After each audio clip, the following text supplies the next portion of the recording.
Salamız ustalar, salamız kardeşler. Bu tür işlerin görülmesinde size görüntüler.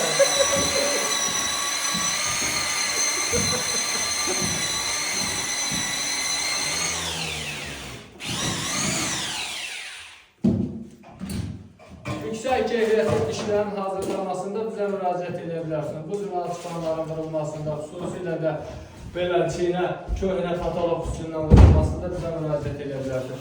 Tavanların nə cürə lazımdırsa sürrəyiz istəyən kimi yığılmasında bize müracaat edebilirsiniz.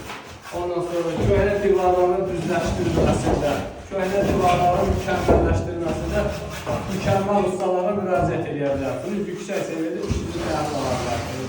Beləçiylə ustalara dahi yox. Bu, mənim elə bir birinci başladığımın indiki muasiridir. Elvan usta, sen de bir kəlmə bir kəlamlarından de, əl işlərindən. Hərdüsündən. İşə aid olan hərdüsündən. Səs eləmə.